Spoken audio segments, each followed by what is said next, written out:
Selanjutnya, Mm. mitos atau fakta, berdasarkan asas equality before the law, baik pejabat, orang kaya sampai orang miskin akan diperlakukan sama ketika berhadapan dengan hukum. Secara normatif begitu, harusnya begitu. Setiap orang sama di depan hukum. Tapi setiap orang tentu tidak sama di hadapan penegak hukum. Kenapa? Karena penegak hukum juga manusia.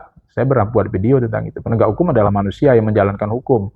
Tentu ada kecenderungan-kecenderungan untuk tidak memperlakukan orang secara sama. Walaupun tidak benar juga kalau dibilang hukum itu tajam ke bawah, tumpul ke atas. Nggak benar juga begitu. Ya kadang-kadang ya beginilah. Kita ini kan kadang-kadang percaya sama mitos. Kita bilang makan di satu tempat itu mahal. Padahal sebenarnya makan di tempat itu justru kadang lebih murah daripada makan di tempat yang kita anggap tidak lebih mewah.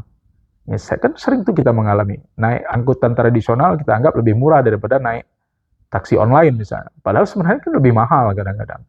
Nah, ini kita yang perlu seperti itu. Jadi dalam penegakan hukum tidak sepenuhnya itu benar. Cuma kalau perlakuan, hubungan personal tentu beda lah ya. Kadang-kadang orang yang dikenal, orang yang tidak dikenal, orang yang menduduki jabatan, yang itu tentu kan ya itulah etika di dalam penegakan hukum.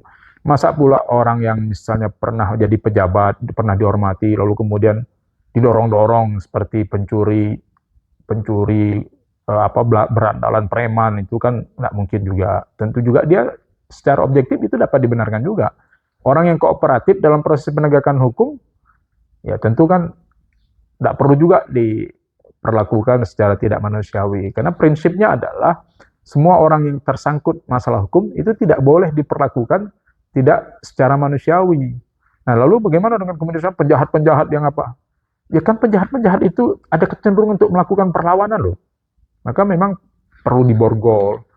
Kalau orang-orang yang punya status terhormat, ya bahkan menurut saya kadang-kadang saya mempertanyakan juga apa perlunya orang-orang seperti itu diborgol. Karena kan dia tidak akan mungkin melawan, saya kira.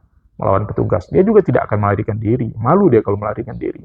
Kalaupun dia melarikan diri, caranya tentu berbeda. Nah, kenapa harus ada diborgol, kenapa harus dikawal?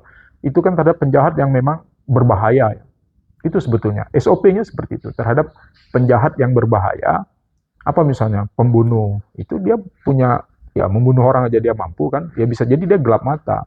Atau misalnya perampok yang sudah lama dan raja rampok dia misalnya, dia berpotensi untuk melakukan tindakan melawan petugas. Tapi terhadap pelaku-pelaku tindak pidana kerah putih, itu kecenderungan seperti itu saya kira kecil. Nah, maka itu yang mungkin membuat kemudian tidak sama dalam proses penegakan hukumnya. Kalau antara orang-orang yang berkedudukan, berstatus dengan orang yang pelaku kejahatan tradisional atau kejahatan konvensional. Selanjutnya, mitos atau fakta, kalau terjadi kecelakaan di jalan antara mobil dan motor, pasti mobillah yang salah. Nah, itu juga berkembang di tengah masyarakat ya. Padahal nggak begitu. Kita di kelas, di kampus-kampus fakultas hukum selalu mengajarkan bahwa di dalam hukum pidana itu ada namanya kausalitas. Teori kausalitas itu Panburi misalnya adalah salah seorang mengemukakan teori kausalitas, conditione sine qua non teorinya. Jadi secara umum dinyatakan orang yang dapat dianggap sebagai bertanggung jawab atas terjadinya suatu tindak pidana adalah orang yang menjadi penyebab paling dekat, bukan penyebab yang jauh ya, tapi penyebab paling dekat. Jadi tidak berarti kemudian apabila mobil salah, apabila mobil tabrakan dengan motor, mobil pasti salah. Ya nggak gitu. Kalau motornya menabrak mobil, ya menabrak motornya yang salah. Lalu kemudian mati si pengendara motor, ya itu namanya tidak bisa dipersalahkan mobil. Kalau mobilnya pada posisi yang benar. Paling bisa mobil dipersalahkan adalah pengendara mobil ketika dia tidak bisa melakukan tindakan menolong orang yang kecelakaan. Nah, paling dipersalahkan di situ, tapi bukan menyebabkan orang mati, itu dia dipersalahkan. Ada kok beberapa kasus orang yang menabrak motor, yang menabrak mobil, ya tidak dipersalahkan, yang nabraknya motor kok.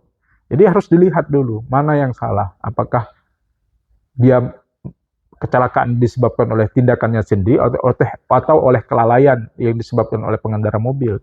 Jadi jangan takut ya, orang mentang-mentang punya mobil kemudian tabrakan dengan motor, lalu kemudian dia merasa takut bahwa dia pasti salah. Enggak begitu. Kita lihat dulu kasusnya.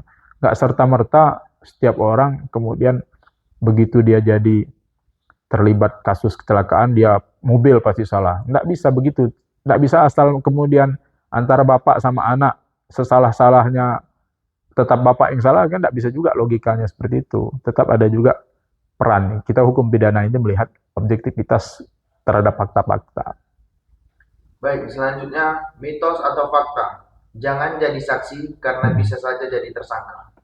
Itu juga membuat orang kemudian banyak takut menjadi saksi. Maka muncul kemudian undang-undang perlindungan saksi dan korban.